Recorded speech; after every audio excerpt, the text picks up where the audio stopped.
In other words, if you see the attack coming and you are able to be ready for it, just because you know a good choke defense, you don't let someone choke you. We are trained in combatives. We're trained in blocking techniques. If you see a choke that's coming your direction, you move out of the way. You redirect the hands. You attack with punches and kicks. You don't stay and wait to be choked. However, we recognize two things. Sometimes our attention is diverted, and people can capitalize on that and reach us and choke us, and we must know how to defend against that. So we're not quite as ready. We're surprised. Or it could be, possibly, that we saw the attack coming, but we froze in that moment. We're unable to stop it on its way, and now have to deal with the problem in its place, the choke itself. So if I reach Michael and I choke him, maybe he was looking off in a different direction, and I choke him, now he must know how to defend himself. The concept that's of crucial importance is the concept of defending yourself from a position of disadvantage, meaning that we allow ourselves to defend from being in a weak position against a strong attack. An example could be that Michael is not ready to defend himself, and the choke comes in such a way that the choke is delivered not just in its place, but with a strong push backwards, which we will address in this tape. As I push Michael from here, he falls backwards. The defense must be made as we fail, as we are falling back, as we are in a vulnerable position. Because what does it mean that someone got to you and reached you and are choking you? You may not even realize you're in danger until you're already falling back. If we could defend from that bad position, from that position of disadvantage, then we can defend from a more ready state. We must practice training from a position of disadvantage. And by understanding these varying degrees of readiness, we can understand how to bring realism, how to bring true-to-life danger and real-life attacks into the training drills.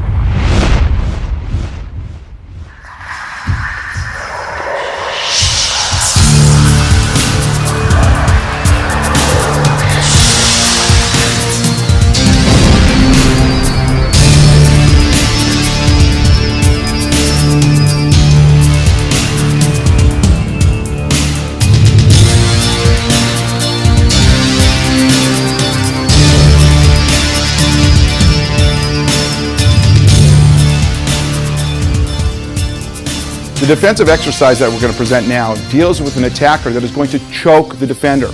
The choke is delivered in such a way that the defender remains in their place. However, the power of the choke is such that my thumbs, as the attacker, can crush the front of the trachea here. The defense must be swift, it must be effective, and it must be based on instinct so that there is no injury to the front of the throat. The attack looks like this, where my thumbs, again, as I mentioned before, can apply extreme pressure in a very short period of time.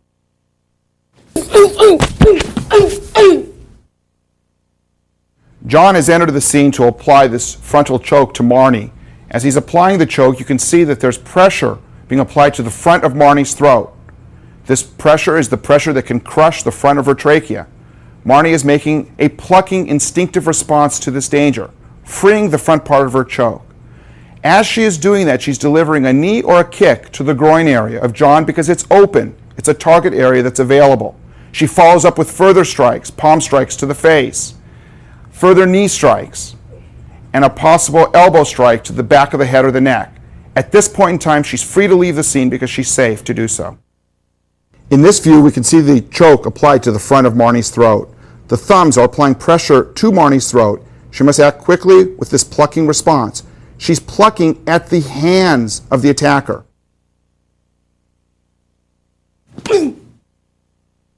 This view presents the legs of the attacker, and please note that they are spread, and this is because the attacker must be balanced and strong when they apply the choke to the victim. This allows for Marnie to make the plucking movement for the defense against the choke and deliver a simultaneous attack to the groin area of the attacker. If the attacker is at a distance, the foot or shin area will be striking the groin.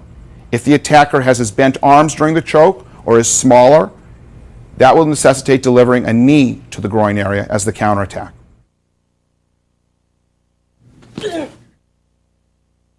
When the attacker is close, the knee will be delivered as the counterattack.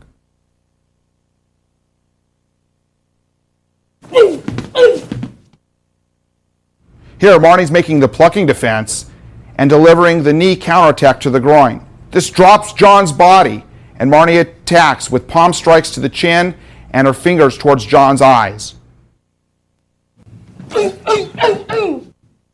Again, Marnie's defending the choke, plucking, delivering a knee, following up with counterattacks, and again, another knee is possible here.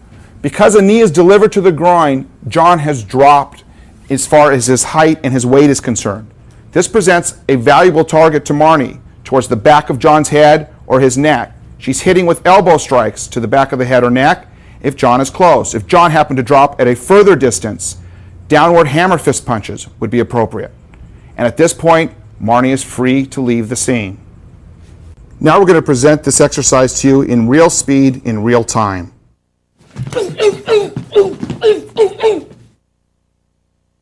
The defense is presented in stages so that you can learn the technique as it's broken down. The pluck is stage 1 and can be repeated over and over again until you learn it. Once you feel comfortable with that, the first counterattack can be delivered simultaneous to the defense. As you see, Marnie is plucking and delivering a sharp knee to the groin area because that's the area we know will be vulnerable in the attacker.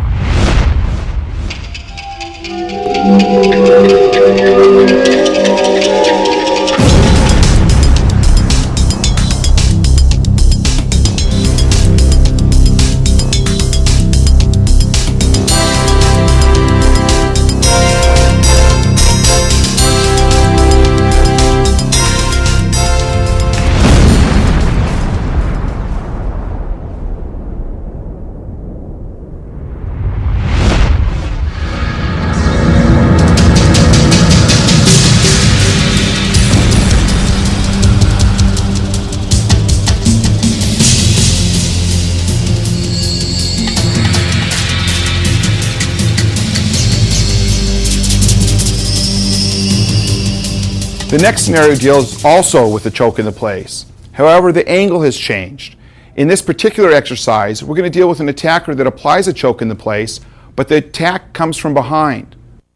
From this position, the attack is applied from behind. So therefore, the fingers around the throat are presenting a crushing type power to the front of the trachea. The defense must be made quickly and instinctively. From this scene, you can see the attacker approaching from the rear, applying the choke. The fingers are firmly surrounding the front part of Michael's throat, and the attack is made. Michael is making an instinctive plucking type reaction to the immediate threat, making a diagonally step out and back. The hand that made the pluck on the inside of the attacker's hand is now flying to the groin. Michael's bringing his hand up, applying elbow strikes to the face and throat area. And when it's safe to do so, he's rotating in with attacks, hammer fist punch, left punch, grabbing the attacker and delivering further counterattacks with knees, straight punches or hammer fists, uppercuts, and when it's safe to do so, he leaves the scene.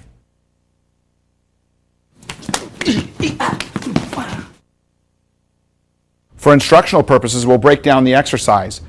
Michael is standing facing the camera. In this case, the attack comes and he's being choked. He'll immediately respond with an instinctive type defense, the plucking defense, to free the choke around his throat. As he is doing that, and as you see him repeat the exercise, he will be stepping out and diagonally back. Of course, this exercise could be performed going to Michael's right. In this case, he simply is demonstrating it going to his left. That's stage 1. Again, with a repetition of stage 1, Michael is plucking, he stepped diagonally back. Michael's right arm will continue now for stage 2, which is a strike to the attacker's groin area. You see that he's using the fingers curling up to go underneath the groin area to cause maximum impact and pain. From this position, the attacker should bend slightly forward as a result of being struck in the groin. Michael is in a position to give an upward elbow strike to the throat or chin area.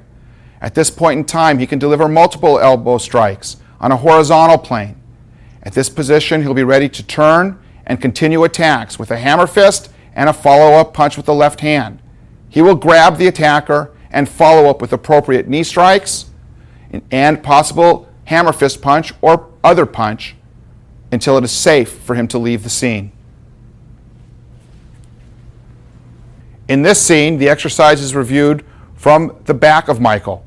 You'll see the attack is being applied. Michael is making a plucking instinctive type of defense while stepping diagonally back into the outside.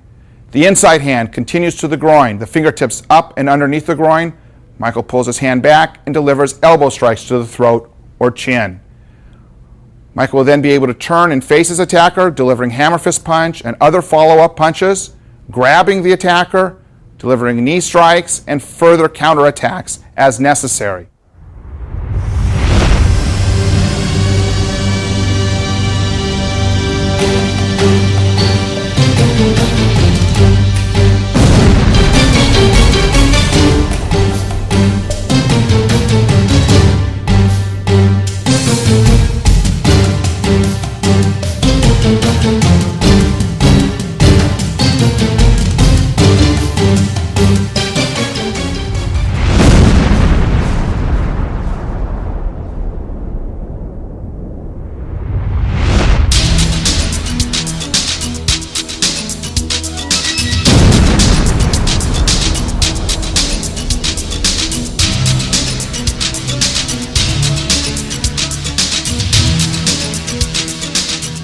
In this next scenario, we are also dealing with a choke that's delivered from the front. The attacker is applying a very strong choke to the front of the throat. But unlike the other exercise that we've presented, this exercise relies less on instinct, but provides for a stronger defense. In this position, I'm attacking Marnie, again from the front. My hands are firmly around her throat, and my thumbs are pressing on the trachea. Marnie's going to make a rotational defense, causing a lock on my wrist. She's going to clear the hands and follow up with counterattacks.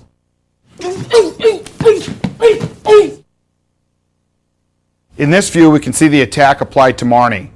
The hands are around her throat. Marnie quickly steps back and is making a rotational move to free the hands, dropping her elbow to clear the hands from her throat, attacking immediately with elbows to the throat or the chin, catching the attacker and delivering knees or kicks to vulnerable areas such as the groin. She can follow up with additional hand attacks if needed, or elbows. Here she's free to leave the scene. In this view, you can see the choke firmly applied to Marnie's throat. The defensive action will include Marnie bursting backwards quickly, raising her arm and rotating her body. The inside of her arm stays close to her head and ear area. This allows the defense to clear the attack at the wrist or back of the hands. Once this is accomplished, Marnie will drop her elbow to clear the hands from her face area, following up with counterattacks such as a quick elbow to the chin or throat. When the head moves further back, Marnie will apply hammer fist punches to the neck, grabbing the attacker and delivering sharp knee strikes to the groin area. When it's safe to do so, she will flee the scene.